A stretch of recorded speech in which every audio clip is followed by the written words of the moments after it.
শীতের এই সকালে গরম গরম নলেন গুড়ের পায়েস, তার সাথে গরম গরম ফুলকো ফুলকো লুচি, কি খেতে দুর্দান্ত ভালো লাগে তাই না বলুন।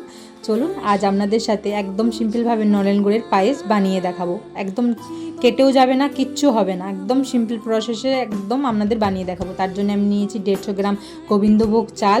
ভালো করে ধুয়ে আমি জল ঝরিয়ে ওর মধ্যে কিছুটা পরিমাণ ঘি মাখিয়ে দিলাম, হাফ চামচের মতো ঘি আপনারা অবশ্যই মাখিয়ে দেবেন গোবিন্দভোগ চালের মধ্যে। এতে কী বলুন তো, গোবিন্দভোগ চালের গন্ধটা আরও সুন্দর হয়ে উঠবে। এরপর কড়াইয়ের মধ্যে আমি নিয়ে নিয়েছি 1 লিটার দুধ। এবার দুধটা কিছুটা পরিমাণ জাল দেওয়ার পর আমি কিছুটা পরিমাণ তুলে রাখবো। এর সাথে আমি যে পাউডার মিল্ক থাকে সেটা মিশিয়ে রাখবো, আর এটা আমি সবার লাস্টে দেব। এতেও একদম অসাধারণ স্বাদ হয়ে যায়। এই যে আমি কিছুটা পরিমাণ দুধ তুলে নিয়েছি, তার মধ্যে পাউডার দুধ দিয়ে ভালো করে এটা মিশিয়ে আমি রেখে দেবো। এখন আমি এটা দুধের মধ্যে কিন্তু অ্যাড করব না, একদম লাস্ট মুহূর্তে অ্যাড করে দেবো।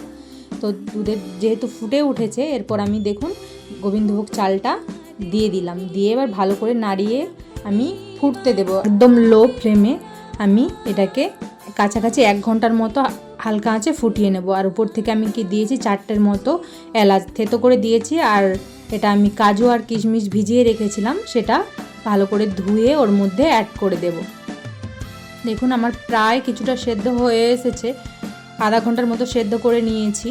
দেখুন তাতেই দেখবেন খুব সুন্দরভাবে সেদ্ধ হয়ে গিয়েছে। এই দেখুন একদম আপনারা সবসময় পায়েস করার সময় একদম লো ফ্লেমে সময় ধরে আপনারা সেদ্ধ করার চেষ্টা করবেন, তাহলে স্বাদ অনেক গুণ বেড়ে যায়। এই যে ঠিক আমার সেদ্ধ যেহেতু হয়ে গিয়েছে, এরপর আমি যে দুধটা তুলে রেখেছিলাম তার মধ্যে যে মিল্ক পাউডারটা মিশিয়ে রেখেছিলাম সেইটা দিয়ে দিলাম। আর ওপর থেকে গ্যাসের ফ্লেমটা বন্ধ করে তারপর আমি নলেন গুড়টা অ্যাড করে দেব।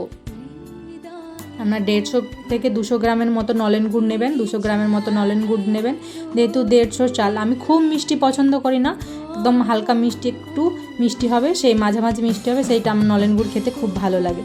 এই তো নামিয়ে নিয়েছি, অসাধারণ খেতে হয়েছিল। আপনারা অবশ্যই বাড়িতে ট্রাই করবেন, আর কেমন হয়েছে আমাকে অবশ্যই কমেন্ট করে জানাবেন।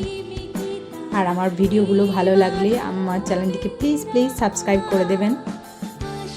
এই তো গরম গরম লুচিও ভেজে নিয়েছি, তার সাথে অল্প করে আমি ছোলা আর মটরের সবজি বানিয়েছিলাম সেটাও নিয়েছি। আর এই তো তার সাথে বাটি ভর্তি করে নিয়ে নিলাম নলেন গুড়ের পায়েস, আর ওপর থেকে দিয়ে দিলাম অল্প করে নলেন গুড়।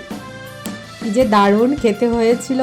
এভাবেই বানিয়ে ফেলুন শীতের সকালে গরম গরম ফুলকো ফুলকো লুচি, তার সাথে ছোলার তরকারি, আর তার সাথে অসাধারণ স্বাদের নলেন গুড়ের পায়েস।